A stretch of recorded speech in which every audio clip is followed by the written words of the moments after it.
मूली के पराठे तो आपने बहुत खाया होगा फ्रेंड्स, लेकिन ऐसा मूली का पराठा आपने कभी नहीं खाया होगा।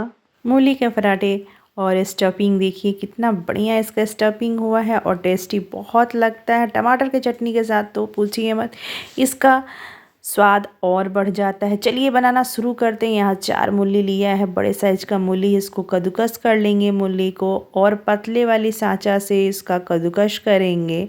सारा मूली कद्दूकस कर लिए हैं। इसमें एक छोटे वाले चम्मच से नमक डाल लेंगे और अच्छी तरह से मूली और नमक को मिक्स कर लेना है। मिक्स करने के बाद इसको 1 घंटे के लिए या कम से कम आधा घंटे के लिए इसको ढक के रखना है। मूली को आधा घंटा छोड़ेंगे तभी ये काफ़ी ज़्यादा पानी छोड़ता है। और यहाँ आधा घंटे बाद देखिए ढक्कन हटा रहे हैं, काफ़ी ज़्यादा पानी यहाँ पे छोड़ा हुआ है। और मूली को दोनों हाथ में ऐसे उठा लेना है कद्दूकस किया हुआ और निचोड़ के इसका जितना एक्स्ट्रा पानी है सब निकाल लेना है। जो बचा हुआ कद्दूकस किया हुआ मूली है उसका भी पानी अलग और मूली अलग कर लेना है और इसको साइड में रख लेना है। 4 टमाटर और 7-8 लहसुन की कली और 4 हरी मिर्च। टमाटर को बीच से कट कर लेना है और हरी मिर्च को बारीक काट लेना है, लहसुन को भी काट लेना है। ऑयल गरम हो जाएगा तो इसमें ऐड करेंगे टमाटर। जिधर से हमने कट लगाया है टमाटर में उसी साइड से रखना है। और 4 टेबल स्पून ऑयल है और नमक 1 चम्मच से कम डालेंगे, छोटे वाले चम्मच से लिए हैं। और इसको नमक डाल के और ढक्कन लगा के कम से कम 10 मिनट तक इसको पकाएंगे। 10 मिनट बाद ये टमाटर बहुत सॉफ्ट हो गया है।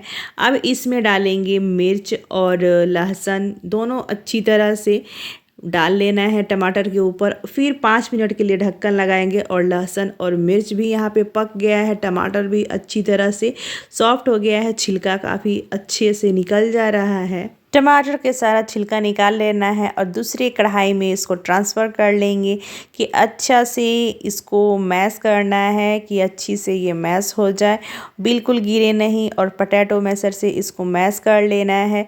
अब इसमें डालेंगे मूली। मूली कम से कम 1 मुट्ठी से कम मूली डालेंगे इसमें, जो कद्दूकस किया हुआ था। धनिया पत्ता थोड़ा सा डाल लेंगे, हरा वाला धनिया। मूली के पत्ते हैं, इसको भी हम इसमें बारीक कट कर लिए हैं, इसको डालेंगे। यहाँ पे 1/2 चम्मच से कम भुना हुआ जीरा डालेंगे और 1/2 चम्मच से कम चाट मसाला ऐड करेंगे। और नमक बिल्कुल नहीं डालना है फ्रेंड्स, क्योंकि नमक बॉयल करते समय टमाटर को उस समय हमने डाला था, इसलिए यहाँ पे नमक का बिल्कुल यूज नहीं किए। आपको कम लगे नमक तो आप डाल सकते हैं। और अच्छी तरह से मिक्स कर लेना है। गैस का फ्लेम यहाँ पे ऑन करेंगे और एकदम लो पे रखना है। अच्छी तरह से जब मिक्स हो जाएगा तो इसमें ऐड करेंगे नींबू का रस। नींबू का रस अगर नहीं है आपके पास तो आप आमचूरन का पाउडर भी यहाँ पे आप मिक्स कर सकते हैं।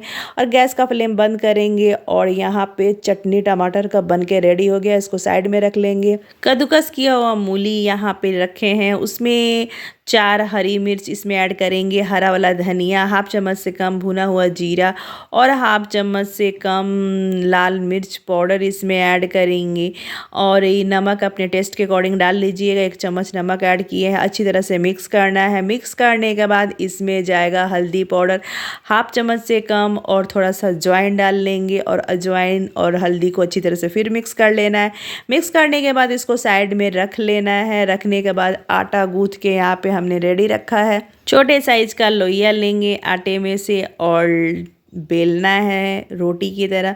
और ये देखिए लोइया ऐसे ले लेना है, 3-4 लोइया हम बना लेंगे। और एक साइज का लोइया करना है, बिल्कुल बड़ा छोटा नहीं करना है। और थोड़ा आटे में कोट कर लेना है।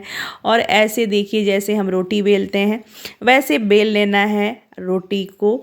और एक रोटी देखिए बन के रेडी हो गया है, इसको साइड में रख लेंगे। और फिर दूसरा रोटी भी बेल लेंगे और बेलने के बाद सूखे आटे को साइड में रख लेना है। और जो रोटी बेले हैं उसके ऊपर मूली का जो मसाला है, जो मूली को कद्दूकस किया हुआ है, वो जो हमने मसाले के साथ बनाया हुआ है, इसको रख के और रोटी के बीचों बीच देखिए ऐसे रखना है। और एक रोटी और ऊपर से चिपका लेना है।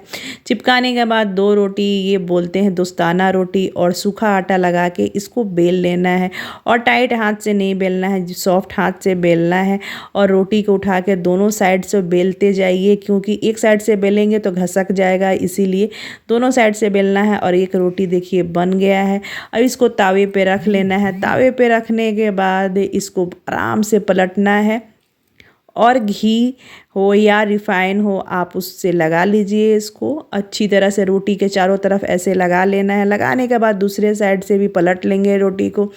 और देखिए ऐसे दोनों तरफ से ये हमारा मूली का पराठा एक बन के मूली का पराठा रेडी हो गया है।